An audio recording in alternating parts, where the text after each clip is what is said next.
Hello, ladies and gentlemen.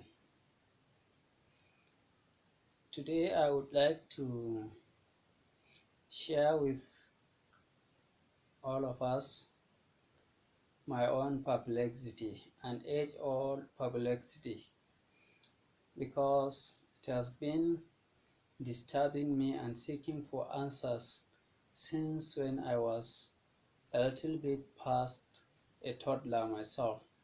Uh, this question is the tuning of human mind to vibrations of certain or particular patterns. Let me give an example. Get a toddler who cannot even stand on his own legs. Sit him down. Get a drum or something that makes sound. Start beating that thing to give a particular pattern of sound. Instantaneously, the toddler will begin to shake its head in rhythm with that sound. And that sound, what it releases is vibration. And another term we call vibration oscillation. It is oscillations that produces waves. Waves transmit energy. Energy is stored in waves. So when I got somehow a little bit older and started studying things, I realized that there are a lot of things that are vibratory in nature. Even before the coming of string theory that tells us that the entire energy and matter in the universe is made up of small, extremely small strings vibrating, or rather dancing, in 10-dimensional, some say 11-dimensional space-time. In the first case, you have 9 dimensions of time and 1 dimension of space. In the other case, you have 10 dimensions of time. In the first case, you have 10 dimensions of space and 1 dimension of time. In the other case, you have 10 dimensions of space and 1 dimension of time. But why are we only aware of 3 dimensions? String theorists posit that the other 9 or 10 dimensions are curled up to be so small that we cannot perceive them. So we perceive the extended dimensions. We are not talking about string theory anyway. Even before the coming of the string theory, we realized that the electron is rather dancing to certain frequency given to it from outside, or it gives to outside around the nucleus, not simply circling. When it receives a vibration in form of a photon, it dances from one orbit to another. So it circles the nucleus by dancing from one orbit to another, receiving vibrations or giving out vibrations, producing or absorbing vibrations. Then, sometimes in the college, it came to me that all motions that we can conceive are formulated or modeled, can only be modeled in second order differential equations, which to me is like the dynamic form of quadratic equation. So the world is quadratic, or we can say the universe is tuned to be a second order polynomial. But that is not where it stops. All of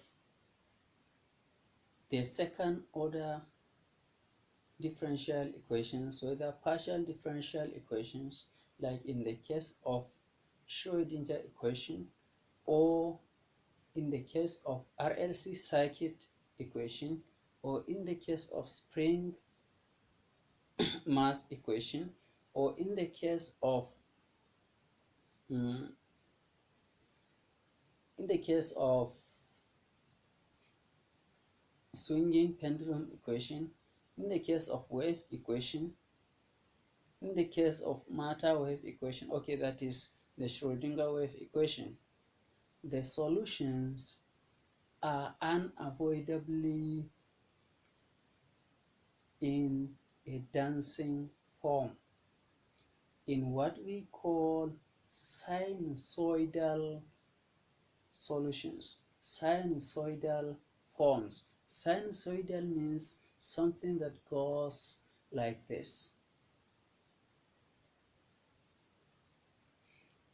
So that makes me take vibration not for granted. It is the phenomenon that permeates the entire cosmos. Let's take an example of the revolution of the Earth around the Sun. It takes an elliptical orbit so that the Sun has its maximum amplitude and minimum amplitude. It has a certain frequency period, which we know is 1 year, and a lot of other properties of oscillatory motions, or not a lot, all of them. So what I realized is that toddler, as Plato would say, had not forgotten where it came from. So it quickly responds to vibrations. If the vibrations have patterns, the toddler will respond, but not the adult. Why? Of course, most of us feel like dancing when music is going on, but not all of us. And some of us let it out and dance. But the reason why some people are averse to music is that though in its pristine nature, music is meant to mimic the entire cosmos. As much as we can transmit information using vibrations, as much as we can store information in vibratory form, so informations can be transmitted through music. Communications can be made through music. So in my own opinion, there is good and bad music. Through music, one can pass messages in windows so that even the dances makes in windows to maybe sexual laxity and other things that may bring a crowd, and in the end of the day there might be chaos, as it is said in the sacred text of Islam about alcoholism and gambling, that إنما يريد الشيطان أن يوقع بينكم العداوة والبغضاء في الخمر والميسر. Satan wants to induce hatred and chaos among you using alcohol and gambling. Then have you stopped? So if music is good, it does not make innuendos to such laxities. It does not invite the commotion where people begin to compete. I think that music is what I would like to term good music, because it is connecting us to the nature of the entire cosmos. There is nothing in the cosmos that is not oscillatory. And when we say oscillatory, we are talking of frequencies, we are talking of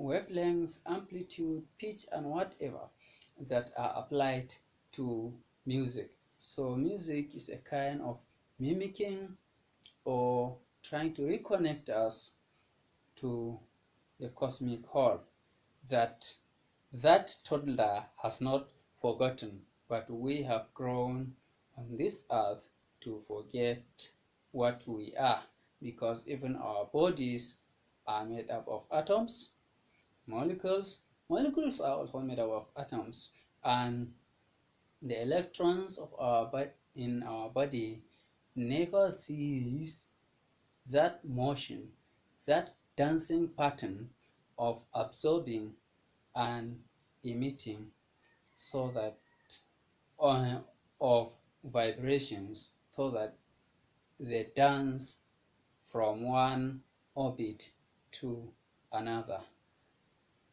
Thank you for watching, and God bless you.